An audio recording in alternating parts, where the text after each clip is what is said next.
NDH की हल्दी मिर्ची धनिया करे कमाल। ये रंग दे, ये खुशबू दे, ये तीखा, ये कम पड़े। क्या निराला NDH मसाला।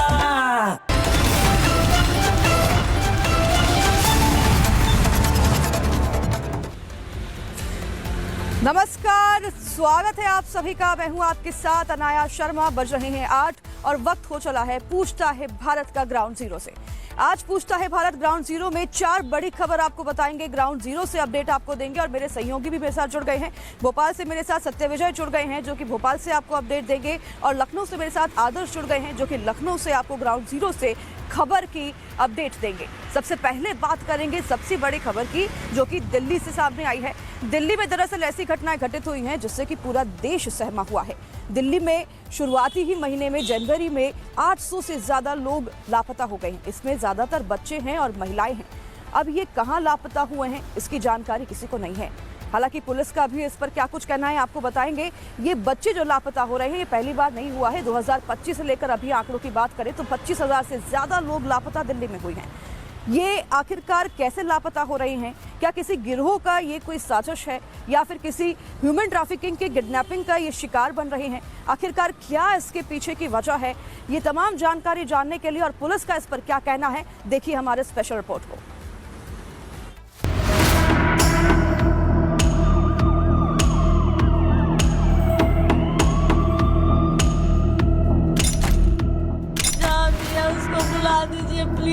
प्रॉपर तरीके से काम करते तो आज मेरा बच्चा मिल गया रहता।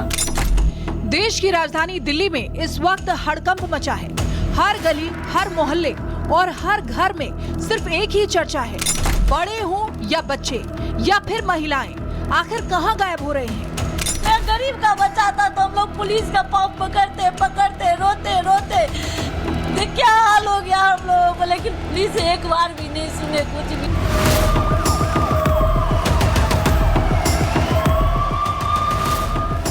कोई रहस्यमयी गिरोह लोगों को किडनैप कर रहा है या फिर लोग काल के गाल में समा रहे हैं? पुलिस चाहती तो विद इन 5 डेज मिल सकता था बच्चा।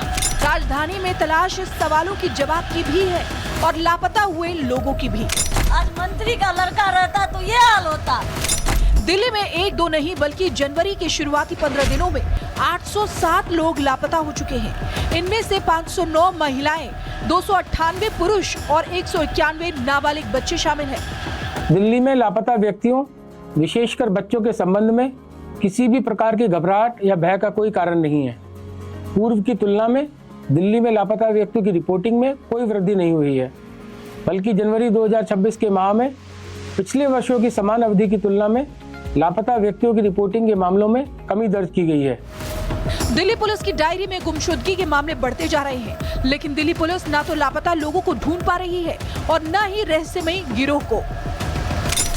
ये दिल्ली के बुराड़ी इलाके में रहने वाला झा परिवार है। बेबी झा और सुदीष्ट कुमार झा का 16 साल का बेटा ऋतिक दिल्ली में ही जी की तैयारी कर रहा था।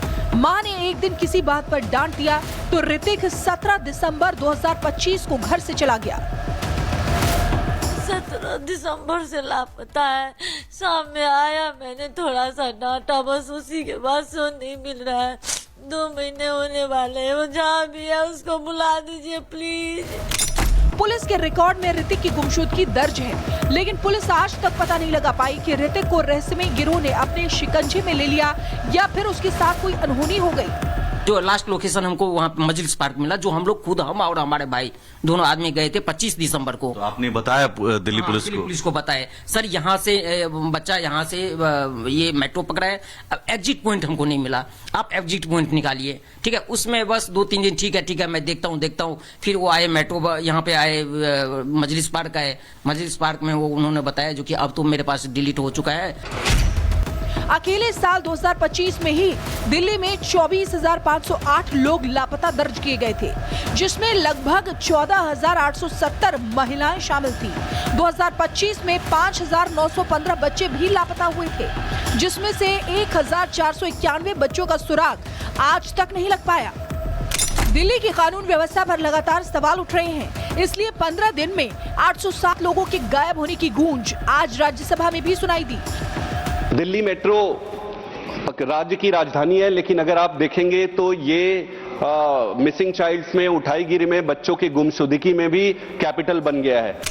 बिहार के किशनगंज से आकर दिल्ली के बुराड़ी में रहने वाले तैमुल हक और रूबी का 19 साल का बेटा वसीम रजा 29 दिसंबर से गायब है। दिल्ली पुलिस 2 महीने में भी वसीम को नहीं ढूंढ पाई। परिवार परेशान है और बेटा गुमशुदगी का पोस्टर बनकर रह गया है। वो 28 दिसंबर को सुबह घर से हारमोनियम के साथ निकला हुआ है, जो अभी तक वापस नहीं आया। कुछ भी ना उसका फोन आया ना कुछ। 29 दिसंबर को बुराड़ी थाने पे मैं मिसिंग रिपोर्ट लिखवाया हूँ। पुलिस को फोन कर रहा हूँ, पुलिस यही कह रहा है कि अभी तक पता नहीं चला।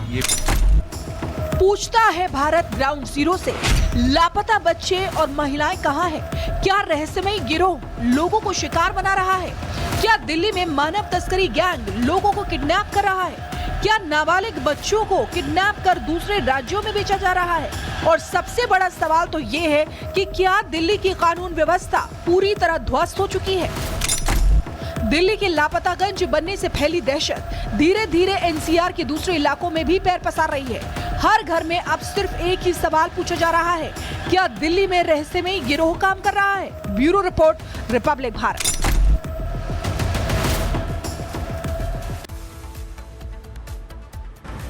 तो दिल्ली में 800 लोग गायब हो गए, ये काफी चिंताजनक बात है। अब इस पर पुलिस और प्रशासन कैसे कार्रवाई करता है, इस पर नजर बनी रहेगी। दूसरी बड़ी खबर की ओर बढ़ते हैं, जो कि मध्य प्रदेश से सामने आ रही है। हमारे सहयोगी सत्यविजय आपको बताएंगे, जो कि भोपाल के ग्राउंड जीरो पर मौजूद हैं। दरअसल मध्य प्रदेश में ब्राह्मण सड़कों पर पोस्टर और बैनर लेकर उतर आए हैं। आखिरकार क्यों? सत्यविजय बताइए दर्शकों को। जी हाँ, बिल्कुल। देखिए, ग्राउंड जीरो से हम बात करेंगे फिल्म घूसखोर पंडित की, क्योंकि इस फिल्म को लेकर देश भर में जबरदस्त विरोध हो रहा है। राजधानी भोपाल में भी विरोध प्रदर्शन हुआ। ब्राह्मण समाज सड़कों पर उतरा और फिल्म बैन करने की मांग कर रहा है। लेकिन बड़ा सवाल यह है कि आखिर फिल्म मेकर्स ऐसे विवादित टाइटल देकर करना क्या चाहते हैं? क्या विवादित टाइटल ही फिल्म के सफल होने की गारंटी है? और क्या इस तरह के टाइटल से देश के सामाजिक ताने बाने को बिगाड़ने की कोशिश नहीं हो रही है? देखिए हमारी इस खास रिपोर्ट में।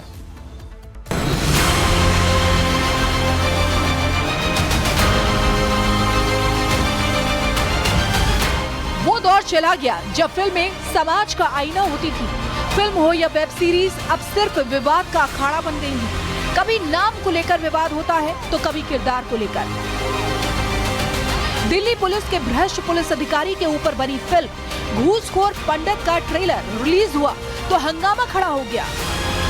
ब्राह्मण समाज अब चंद्रशेखर आजाद बनेगा, ब्राह्मण समाज अब मंगल पांडे बनेगा, लेकिन इस फिल्म को वापिस करवा के रहेगा। आज हम परशुराम के वंशज हैं और जिस तरीके से ब्राह्मणों के खिलाफ अनगढ़ती पड़ी है, इसी वर्षा के माध्यम से आतताइयों का वध करेंगे।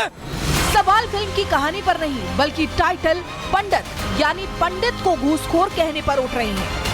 घूसखोर पंडित मूवी के विरोध में ब्राह्मण समाज सड़कों पर उतरा है। फिलहाल आप तस्वीरें देखिए, तमाम ब्राह्मण समाज से जुड़े जो लोग हैं वो इस घूसखोर पंडित मूवी के विरोध में विरोध प्रदर्शन कर रहे हैं, क्योंकि इनका कहना है इससे कि इस मूवी से ब्राह्मणों का अपमान हो रहा है। देखिए, हाथों में फरसा लेकर ये लोग यहाँ पर तख्तियां लेकर विरोध प्रदर्शन करने उतरे हैं। भोपाल में प्रदर्शन करने वाले अखिल भारतीय ब्राह्मण समाज ने साफ कर दिया है कि किसी भी कीमत पर ब्राह्मणों का अपमान करने वाली फिल्म को रिलीज नहीं होने देंगे। आप पहले शीर्षक पे जाइए, घूसखोर ब्राह्मण। ये कौन सा शीर्षक है भाई? मनोज वाजपेयी, आपने शीर्षक देख के नहीं बनाई फिल्में? आप ब्राह्मण हो कि नहीं हो? आप क्या हाइब्रिड हो, क्या क्रॉस ब्रिड हो? दूसरा, नीरज पांडे जो डायरेक्टर है वो पांडे है, ब्राह्मण है कि नहीं है, उस पर भी मुझे शक है। इनका सबका डीएनए चेंज होना चाहिए। फिल्म ओटीटी पर रिलीज होनी है, लेकिन रिलीज से पहले ही विवादों में घिर गई है। ऐसे में पूछता है भारत ग्राउंड जीरो से, क्या फिल्म मेकर्स ने जानबूझकर ऐसा नाम रखा ताकि विवाद हो? पंडित शब्द के साथ घूसखोर क्या समाज की भावना आहत करने के लिए जोड़ा गया? और सबसे बड़ा सवाल तो ये है कि क्या घूसखोर पंडित टाइटल किसी मार्केटिंग रणनीति के तहत रखा गया है? हर चीज जब होती है इस देश के अंदर, मतलब सनातन को नष्ट करने के लिए, सनातन को बदनाम करने के लिए एक प्रकार का षड्यंत्र चल रहा है आज के सोशल मीडिया पर। अरे भाई, कभी अगर हिम्मत है, मैं कह रहा हूं, तो कभी ऐसा किसी मदरसा में, किसी मस्जिद में, किसी चर्च में, कहीं और का कोई सीन बना करके दिखाओ ना।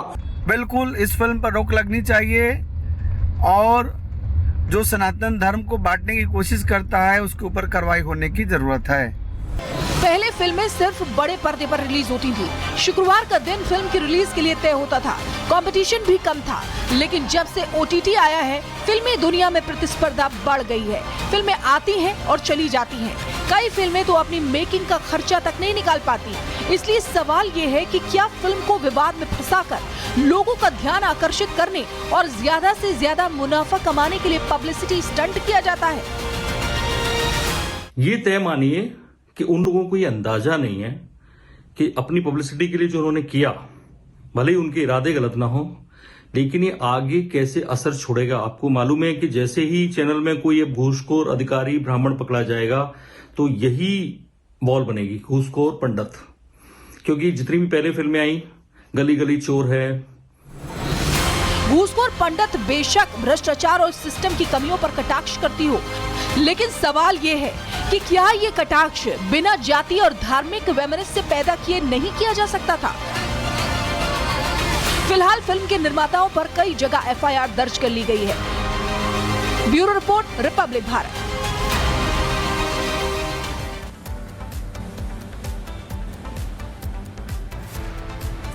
तो चलिए, ये तो बात हुई घूसखोर पंडित के फिल्म को लेकर। इतना ही नहीं, ब्राह्मणों ने साफ कह दिया है कि इसके खिलाफ कार्रवाई होनी चाहिए। अगर प्रोड्यूसर और डायरेक्टर के खिलाफ कार्रवाई नहीं होती है तो इसका अंजाम बुरा होगा।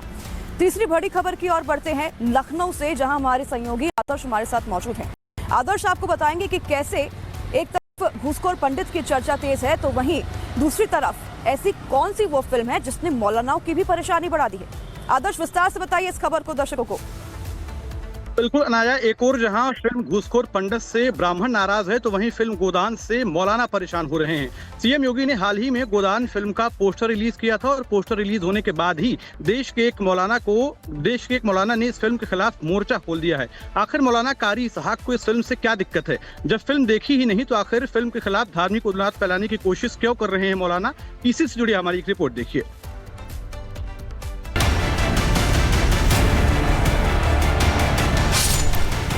गौ संरक्षण और गौ तस्करी के खिलाफ सख्त कानूनों पर आधारित फिल्म गोदान का पोस्टर सीएम योगी ने रिलीज किया तो मौलानाओं को मिर्ची लग गई।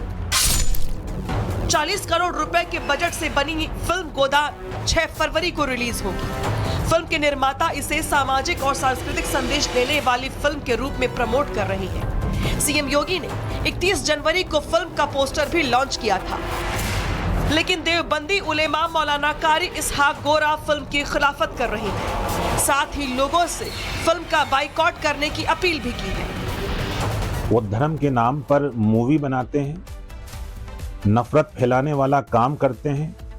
कहीं कैरल रील्स बनाई जाती है, कहीं किसी तरह की आपत्तिजनक मूवी बनाई जाती है और उससे एक माहौल को क्रिएट करने का, माहौल बनाने की कोशिश की जाती है। मैं समझता हूं ये बहुत निंदनीय है। मुल्क के हालात पर कहीं ना कहीं आंच डालने की कोशिश है, अराजकता फैलाने की कोशिश है और इसकी हम कड़े अल्फाजों में मजम्मत करते हैं। मौलाना कारी इसहाक गोरा का आरोप है कि बॉलीवुड का एक वर्ग जानबूझकर ऐसे विषयों को चुन रहा है जिससे धार्मिक और सामाजिक तनाव पैदा हो। फिल्मों के जरिए एक खास समुदाय को निशाना बनाया जा रहा है जो देश की गंगा जमुनी तहजीब के लिए खतरा है। मुल्क के हालात पर कहीं ना कहीं आंच डालने की कोशिश है, अराजकता फैलाने की कोशिश है और इसकी हम कड़े अल्फाजों में मजम्मत करते हैं। और मैं तमाम लोगों से ये अपील करूंगा कि इस तरह की मूवी जो भी आए उसका बाइकॉट होना चाहिए और हमें याद रखना चाहिए खुसूसन मजहब इस्लाम इस तरह चीज़ों की इजाज़त नहीं देता। गोदान फिल्म मुंशी प्रेमचंद्र के उपन्यास गोदान पर तो नहीं बनी है, लेकिन इस फिल्म का मूल संदेश भी गौ प्रेम ही है। मुंशी प्रेमचंद्र का गोदान सिर्फ एक गाय की कहानी नहीं है, बल्कि उन लाखों किसानों की पीड़ा है जो पूरी उम्र मेहनत करने के बाद भी अंत में केवल कर्ज और मौत ही पाते हैं। आज के युग की गोदान भी उसी कहानी को आगे बढ़ा रही है। फिल्म निर्माताओं का कहना है कि फिल्म किसी धर्म या समुदाय के खिलाफ नहीं है।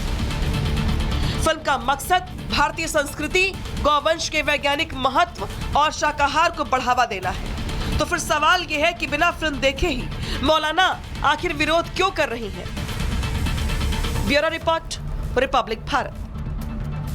तो चलिए आज पूछता है भारत ग्राउंड जीरो में यहाँ वक्त हो चला है एक छोटे से ब्रेक का। हमारे सहयोगियों का हमारे साथ जुड़ने के लिए बहुत धन्यवाद। आप देखते रहिए पूछता है भारत ग्राउंड जीरो से हर रोज खबर की अपडेट को जानने के लिए ग्राउंड जीरो से।